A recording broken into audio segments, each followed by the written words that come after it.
Hello दोस्तों, अगर आप एक रेगुलर टैक्स पेयर हो या फिर आप एक टैक्स प्रोफेशनल हो तो आपके लिए ये वीडियो देखना काफी इम्पोर्टेंट है। इस वीडियो को आप एंड तक देखते रहिए। मैं हूं मिथुन और आप देख रहे हो आपका अपना revenue filings.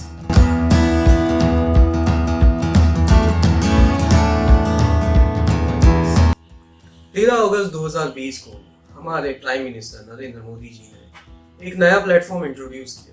It was a platform regarding the taxation. इस ट्रांसपेरेंट टैक्सेशन प्लेटफॉर्म को अगर हमें आपको एक्सप्लेन करना है तो हमें 4 पॉइंट्स में इसे डिवाइड करना होगा। 4 इंपॉर्टेंट पॉइंट्स है इस ट्रांसपेरेंट टैक्सेशन प्लेटफॉर्म के।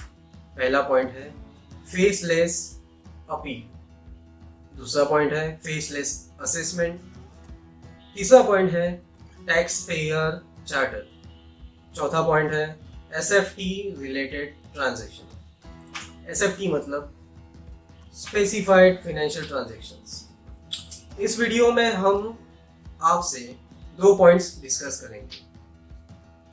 पहला पॉइंट फेसलेस अपील और दूसरा point faceless assessment. Faceless appeal को अगर हमें ठीक से समझना है तो हमें इसे 3 पॉइंट्स में डिवाइड करना होगा। पहले तो हम जान लेते हैं, पहला पॉइंट हमारा ये होगा कि हम इसकी मीनिंग जान लेते हैं कि ये फेसलेस असेसमेंट या फिर फेसलेस अपील का मतलब क्या है। दोनों में जो भी चेंजेस हुए हैं वो काफी हद तक सिमिलर है। फेसलेस अपील और फेसलेस असेसमेंट में ये चीज सिमिलर है कि अब दोनों के दोनों पूरे के पूरे ऑनलाइन होने वाले हैं।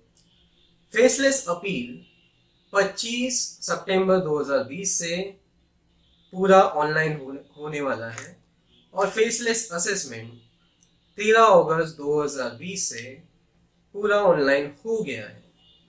जब तक हम ये वीडियो बना रहे हैं तब तक फेसलेस असेसमेंट पूरा ऑनलाइन हो चुका है।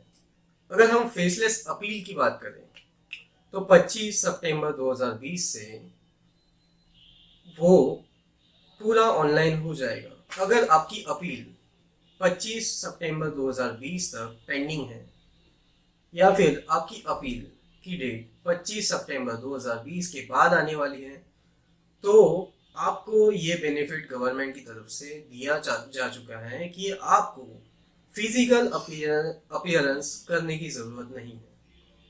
ना ही आपको इनकम टैक्स ऑफिस जाने की ज़रूरत है, ना ही आपको कोई डॉक्यूमेंट इनकम टैक्स ऑफिस भेजने की ज़रूरत है। सारी की सारी प्रोसीजर्स अब ऑनलाइन हो जाएंगी। बल्कि दोस्तों, ये जो नई प्लेटफॉर्म इंट्रोड्यूस की जा चुकी है उसमें कंप्यूटर और आर्टिफिशियल इंटेलिजेंस इन दोनों का काफ़ी इम्पोर्टेंट रोल है।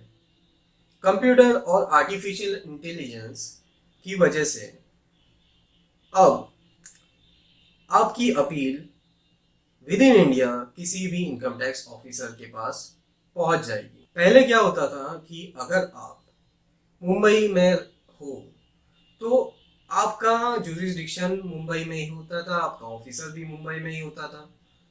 लेकिन अब with the AI, artificial intelligence and computer, आपका जो ऑफिसर होगा वो विद इन इंडिया कहीं भी हो सकता है। जैसे कि आप अगर मुंबई के रेसिडेंट्स हो तो आपका ऑफिसर चेन्नई में भी हो सकता है, आपका ऑफिसर दिल्ली में भी हो सकता है, आपका ऑफिसर कहीं भी हो सकता है विद इन इंडिया।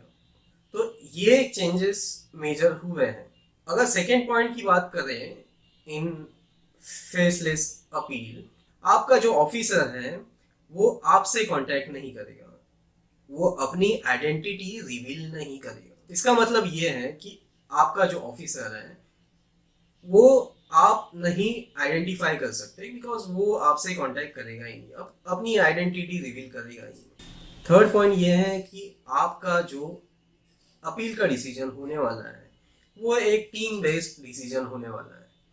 जो आपकी अपील की डिसीजन होगी वो एक टीम लेगी, कोई एक इंडिविजुअल नहीं लेने वाला। एक टीम फॉर्म की जाएगी आपका अपील का डिसीजन फाइनलाइज करने। अब ये जो फेसलेस अपील है इसके कुछ एक्सेप्शंस का मतलब ये है कि कुछ चीज़ों में, कुछ सिचुएशंस में, कुछ केसेस में कि ये जो फेसलेस अपील है वो एप्लीकेबल नहीं होगा।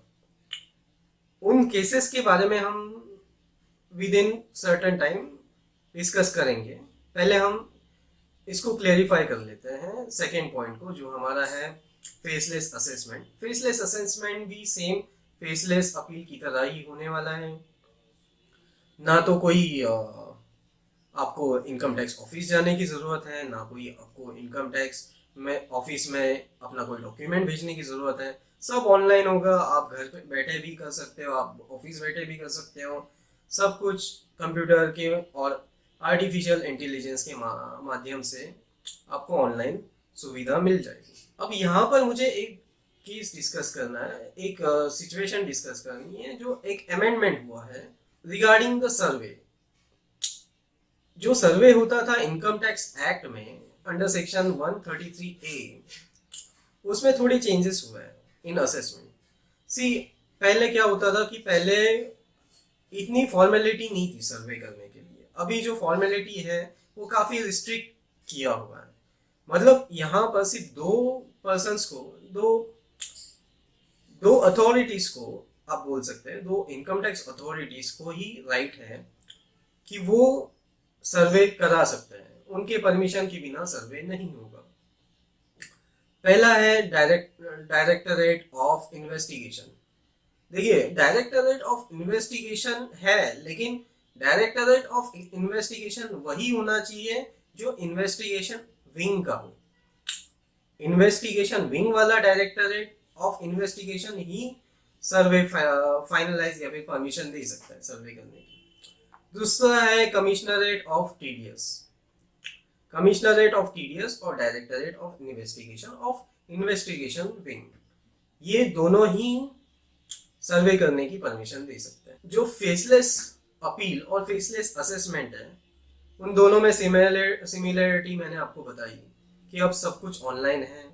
जो ऑफिसर है वो अपनी आइडेंटिटी रिवील नहीं करेगा, जो भी डिसीजन होगा वो टीम बेस्ड होगा, राइट। अब हम डिस्कस करेंगे अबाउट द एक्सेप्शंस।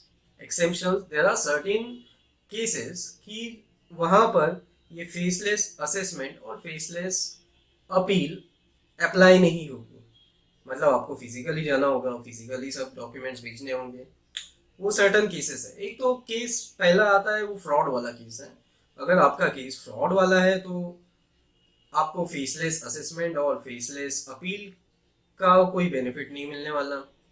दूसरा है मेजर टैक्स एवेजन। अगर आपने ज़्यादा टैक्स की चोरी की है तो वहाँ पर भी आपको ये बेनिफिट नहीं मिलने वाले। तीसरा है वो है सेंसिटिव केसेस के बारे में। जो सर्टन सेंसिटिव केसेस होते हैं इन इनकम टैक्स एक्ट, वो इनकम टैक्स एक्ट ही हमें बताता है कि ये सर्टन सेंसिटिव केसेस है। अगर वो आपका केस अगर सेंसिटिव केसेस में फॉल होता है तो आपको वो नहीं मिलेंगे। चौथा है इंटरनेशनल टैक्सेशन। अगर इंटरनेशनल टैक्सेशन रिलेटेड आपका कोई मैटर है तो आपको ये बेनिफिट नहीं मिलने वाला। पांचवा है ब्लैक मनी एक्ट। अगर आपका केस ब्लैक मनी एक्ट में फॉल करता है तो आपको ये बेनिफिट नहीं मिलने वाला। छठा है बेनामी प्रॉपर्टी। अगर आपका केस बेनामी प्रॉपर्टी से रिलेटेड है तो आपको ये बेनिफिट नहीं मिलने वाला। तो that's it for this video. Thank you very much for watching. हम टैक्स पेयर चार्टर और SFT ट्रांजैक्शन से रिलेटेड वीडियो डालने वाले हैं। Please share, subscribe and comment. If you have any suggestions, please let us know. Thank you very much.